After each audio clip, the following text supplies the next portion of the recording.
the great Wilt Chamberlain for the Sixers all-time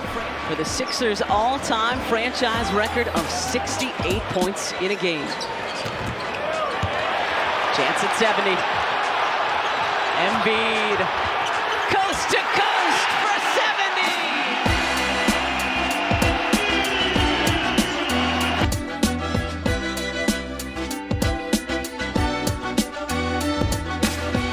The last 10 for Minnesota. Oh, he's firing from Duluth.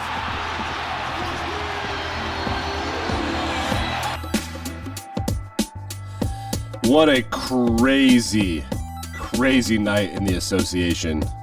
Say nothing, avoid. Do we have another highlight? We do. Look at KD. Pump fake. Buckets. 43 and a game winner for Kevin Durant. Joel Embiid drops 70 with the D. 70 with a D. That's funny. I just made that up right now. And Karl Anthony Towns. Big night. Welcome to the program. Daily sports and stuff. 41 points in the first half for Cat. 49 in 3/4 for Embiid, who got to 70, a Sixers franchise record, who beat Wilt Chamberlain.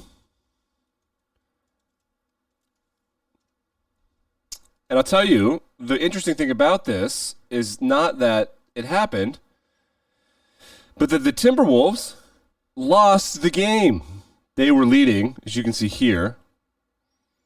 After 3, that's 30 plus 30 plus 30 plus 90. Hold on, this is great. So 90, 99 plus 8, 1, 0, 7, 6, whatever it was. And then they got outscored by 20 in the fourth, and they lost. We'll get to that in a minute. First, let's hear Kevin Durant talk about the night. Kevin Durant comes to his press conference. He's like, yeah, great night for your boy. And they're like, hey, what do you think about Joel Embiid dropping 70? I don't know if you saw Joel Embiid score 70. Cat had 60. 70? Yeah, Joel had 70 today. 58 through 3. Yeah, 70. Big night. Big night in the association. Let's talk about Karl Anthony Towns going off. He finished with 60-something. I don't remember. 60, I think it was 64. Going for the franchise record. Totally understand. 62. He finished with 62. The rest of the team, here, look at the stats. Some guy had 9. Rudy Gobert had 13. Nickel Alexander Walker, don't know who that is, had 18. Really poor effort from everyone else. 11 rebounds here for Rudy. That makes sense. Anthony Edwards, a good ball player. 11 assists. So, how did they lose? I don't know. Do you want to hear grown men get yelled at by their coach for disrespecting the game? I would. Doesn't that sound like fun? I'll tell you what, they did disrespect the game. No question. There's no question about it. How did they disrespect the game? They were obsessed with getting this man his record. Very simple. Let's listen to the coach, Chris Finch. We got to get back to making the right play. We got to get back to doing the right things. That's just, like I said, there's a lot of ways to be immature. There's always a lot of ways to be immature, and there was a lot of immature performances here throughout the roster. We totally disrespected the game ourselves, and we got exactly what we deserve. So, Chris, did you also see? I mean, did it turn into Karl trying to hunt like a big number? Yeah, but for a while, it was going, but down the stretch, you got kind of dried up for us, but yeah, so. Dude looking for points, not playing like a team. Well, he was playing really well. You feed the hot hand, but then when you go cold, you got to realize you got cold, and he just wanted more numbers. In Minnesota, I believe they're doing pretty well this year. That's the thing about this that makes, how well are they doing? They are a half game up on Oklahoma City for the number 1 team in the Western Conference. And at 30-13, that puts them as the second or third best team in the league. Celtics are number 1. And then the Minnesota Timberwolves are tied with the Bucks. Number D. That's 2 in French, for those of you uncultured swine. Crazy night in the association. How much fun! Haven't had a big NBA night in a while. I know NBA fans think every night's a big night. It's not. Sometimes it is, sometimes it isn't. Let's go to the National Hockey League, where the funniest thing I've ever seen happen. Haven't seen something like this since 2003. Penguins have an empty net trying to beat the Yotes of Arizona, and they scored on themselves. Let's watch. He'll bring it along and a delayed penalty. Oh, it's a delayed penalty, my bad. Look at- And they're going to pass back, pass it. Oh, God. Oh my goodness! That's fine. It's only a Hall of Famer that screwed that up. How funny is that? Whew. Someone's got to get points for it. Smile. Maybe time to hang him up, Chris. Couldn't believe it, and we're going to go all the way back to All the right. penalty the Coyotes had. Zucker right there on Don't care about the penalty. Letang has it. He goes back. Oh, I mishandled the puck and it just slaps in.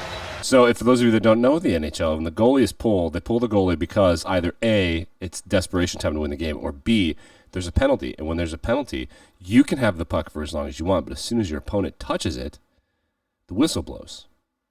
And there's no reason to have a goalie in there, right? Because then you can't get scored on. False! Chris Letang. Oh, it's Letang. Oh, it's Malkin that did it. Oh, Gino, buddy boy. Penguins they're doing this thing where they're really trying to keep it going with the old crew, but the problem is the old crew is like Bruce Willis, Helen Mirren age, and it ain't working. Huge news in the NHL. The New York Islanders fired their head coach, Lane Lambert. They really liked this guy, I guess, and they like kind of pissed off players and some people to keep him, and then they fired him, and who'd they bring in? None other than Patrick Roy. So that'll be fun to watch. Injury news in the NFL. Detroit's third or fourth best offensive lineman, Jonah Jackson, who is a Pro Bowler. Their offensive line is so good, will be out against the Niners, and Deebo Samuel, the star wide receiver for the Niners, may or may not be out. It's not looking great, but he could go. We shall see. Who knows? The Tennessee Titans hired Bengals offensive coordinator Brian Callahan as their head coach. He's not coming in to be a scheme guy, even though he has been around great schemes. I think he was in Oakland, and then he was in Cincy. Things are good. He's there to be a vibes guy. Also, he's there to bring Daddy. Daddy is the best offensive line coach, perhaps top 2 or 3 offensive line coach in the history of the league. So that'll be a big thing for the Titans. I don't know. It's a guy. Congratulations to him getting hired or whatever. Stanford women's basketball coach, I think her last name is Tara Vanderveer, winning as coach in college basketball, passing Mike Krzyzewski. I know Polish, kind of. Not really. People that hate Coach K are celebrating. People that love Coach K refuse to acknowledge the situation. Chandler Jones went on a podcast where he said that him and Antonio Brown were going to start a podcast where the theme was it's going to be about CTE and how it isn't real. Chandler Jones, of course, melted down, accused Raiders ownership of running like a pedophile ring and like assaulting his family and just like crazy shit. Antonio Brown has lost his mind and is writing haikus about getting women pregnant. So here, just like listen. But going into the conversation of the CTE thing, I think it's funny. And me and Antonio Brown, we're actually going to run a podcast called CTE Podcast because they're saying that we both have CTE. So I don't know the other two words in the acronym CTE, but I know the T stands for trauma. And I know it's not blunt force trauma. I know it doesn't also mean that you got hit in the head too many times. That doesn't mean that. CTE is not real. I don't believe it's real. Because we didn't hear about it back in the day. It's not real. CTE is not real. The T in trauma could be being molested as a kid, from things that you went through from high school, and that could be trauma, mental trauma, emotional trauma, but not blunt force. Got a punch in the head. No. Chronic, like forever. Traumatic encephalopathy. Your encephalopathy is big or small, or whatever. Yeah, and then you crack open your skull, and they're like, "Oh, damn." Literally, I mean, it's a little bit more complicated than that, but kind of not really. I mean, we'll find out when you die, Chandler, unless you don't want us to. And of course, everyone's wishes should be respected when they pass on. I'm sure to say it isn't real is funny. Aaron Hernandez had it. It's unclear when he had it. Do you know that there have been 5 quarterbacks to take 2 different franchises to conference championship games this century? Give you 10 seconds. 10, 9, 8, 7, 6, 5, 4, 3, 2, 1. Brady, Manning, Pats and Bucks, Broncos, Colts, Brett Favre, Vikings, Packers, Kurt Warner, Cardinals, Rams, and Jared Goff, Lions and Rams. Jared Goff has also joined Brady and Manning as the only quarterback to win 15 games in the regular season and postseason combined for 2 different ball clubs. Jared Goff set to make a lot of money. It would be, in my opinion, an enormous mistake, a crazy mistake. Jared Goff is not playing better. He's playing exactly the same as he was in 2018, and then they paid him and got a little worse, and then he got a little worse, and then they fired him. They were wrong with how they treated him. They were right to fire him, as is proof by the Super Bowl that they won when they immediately fired him. True Detective is training. That's exciting. True Detective is back. They held on to it for like a year for us because of the stupid strike, which is stupid. Can't believe it. This is dumb. Whatever. I'm excited. I'm a binge. I'm not gonna watch 1 week at a time. HBO, get out of here with that. All right, back and better than ever. We should find a controversy out there. I'm sure there is one. Figure it out.